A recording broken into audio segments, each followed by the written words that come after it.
Sobat Ciboyers, kali ini aku mau ngasih tahu macam-macam makanan untuk kucing. Nah, mereka adalah raw food, real food, wet food, dry food, dan snack food. Simak seterusnya untuk penjelasan lebih lengkapnya ya. Sebelum aku menjelaskan jenis makanan yang ideal bagi kucing, aku mau menekankan bahwa kucing adalah hewan karnivora.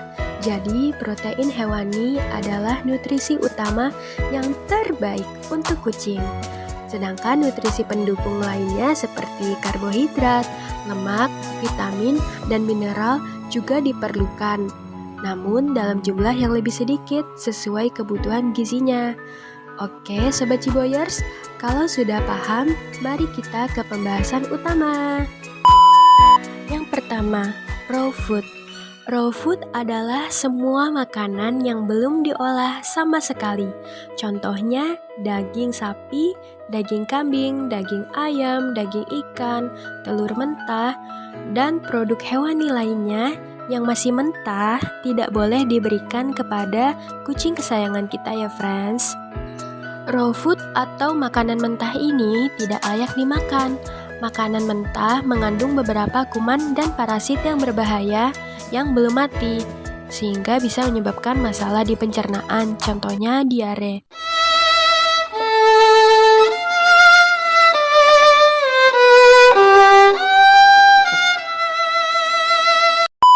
Oleh karena itu, makanan mentah perlu mengalami pemanasan dalam proses pengolahan makanan untuk mematikan kuman dan parasit di dalamnya. Bila ingin memberikan daging-dagingan dan telur, sebaiknya direbus atau dikukus sampai lembut dan benar-benar matang terlebih dahulu.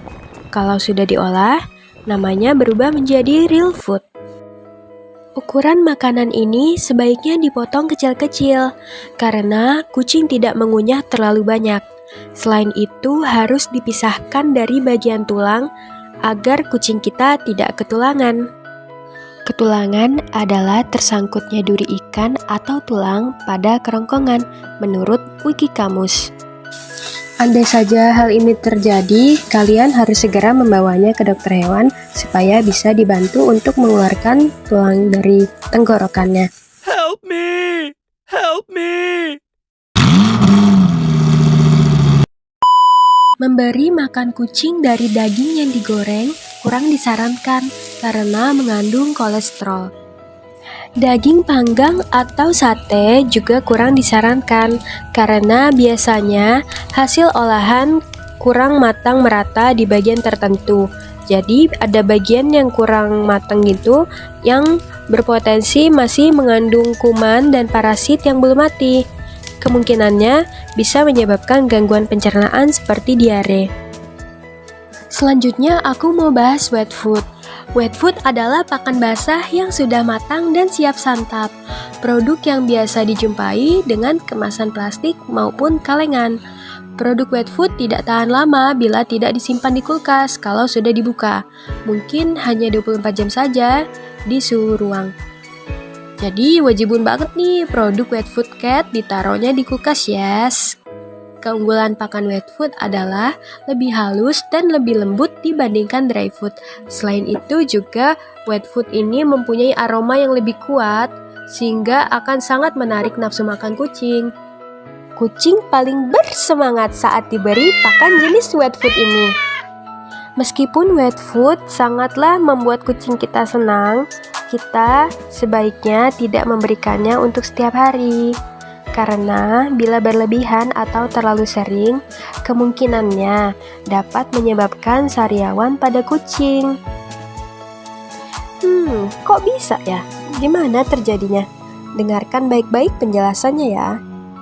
Kucing yang makan wet food akan menyisakan bekas sisa-sisa wet food, yang mana sifat wet food ini adalah bisa sedikit melekat gitu atau menempel di mulutnya, terutama gusi. Bila kita memberikannya terlalu sering sampai dijadikan makanan harian, tetapi mulutnya sendiri tidak pernah dibersihkan, maka sisa-sisa wet food ini akan menumpuk dan semakin menumpuk di mulutnya. Kemudian bakteri jahat bisa saja mengambil kesempatan untuk menyerang mulut si kucing dengan mengambil nutrisi dari sisa makanan yang ada di mulut kucing yang nempel di sela-sela gusinya atau di sela-sela giginya itu ya. Kemudian aktivitas bakteri jahat ini dapat menimbulkan peradangan di mulut kucing sehingga muncullah gejala berupa kemerah-merahan, bengkak, nyeri, sampai ada sariawan atau ulcer yang seperti ini. Kalau kucing sudah mengalami sariawan atau muncul ulcer, perlu waktu lama untuk menyembuhkannya, bisa sampai beberapa minggu. Peradangan pada mulut kucing bisa menyebabkan kucing kita malas makan. Rasanya akan sangat nyeri apabila memaksakan dirinya mengunyah di saat ada peradangan di mulutnya. Meskipun begitu, kalau sudah sariawan, kita tetap berikan wet food supaya mempermudahnya makan dan mengunyah terlebih dahulu. Kalian tetap perlu membawa kucing kalian ke dokter hewan supaya mendapatkan pengobatan yang tepat agar peradangan di mulutnya ini bisa sembuh. Setelah sembuh, ubahlah pola makan harian si kucing yang sebelumnya memakai wet food ke dry food. Jadi kesimpulannya adalah pakan wet food boleh diberikan namun hanya untuk sesekali saja, tidak untuk harian ya. Oke, selanjutnya aku mau bahas dry food. Dry food adalah pakan kering yang paling direkomendasikan sebagai pakan utama dan pakan sehari-hari.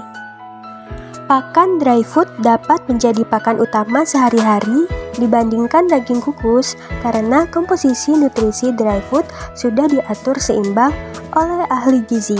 Selain itu, keunggulannya adalah tidak meninggalkan bekas lengket di gigi sehingga tidak menyebabkan sariawan. Sobat Ciboyers, baik produk dry food dan wet food adalah produk buatan pabrik. Jadi produk ini bisa juga basi atau kadaluarsa. Kalian harus perhatikan dengan jeli tanggal expirednya sebelum membeli. Produk wet food dan dry food adalah produk yang banyak sekali varian rasanya. Ada rasa ayam, rasa sapi, rasa ikan, rasa yang pernah ada. Maksud saya nggak bisa sebutkan semuanya karena banyak sekali kombinasinya. Kalian bisa pilih sendiri varian rasanya untuk kucing kesayangan kalian. Kemudian, baik produk wet food dan dry food ini ada pembagian umurnya ya. Ini penting dan harus diperhatikan loh. Kenapa ya sepenting itu? Ya, pembagian produk pakan bagi kucing ini kan dibagi menjadi dua, yaitu umur anak-anak, yaitu umur 2-12 bulan bagi kucing, dan umur kucing dewasa yang di atas 1 tahun. Kenapa nggak jadi satu aja? Nah, karena pakan anak kucing alias kitten ini lebih berfokus untuk menunjang pertumbuhan dan perkembangan badannya, sedangkan pakan kucing dewasa lebih berfokus untuk membantu pemeliharaan masa dewasanya.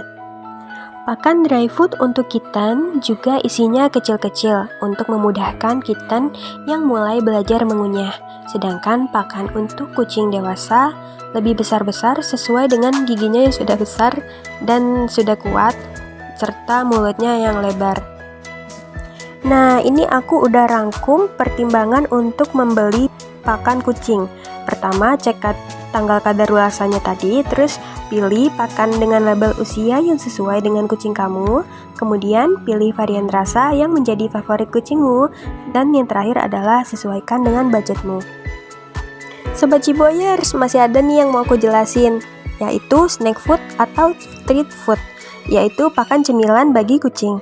Snack food ini mungkin dapat menyenangkan kucingmu dan menjadi kegemarannya juga, tetapi pakan ini bukanlah pakan utama. Penggunaannya sama seperti wet food, tidak disarankan untuk terlalu sering diberikan. Berikanlah hanya sesekali sebagai hadiah bagi si kucing.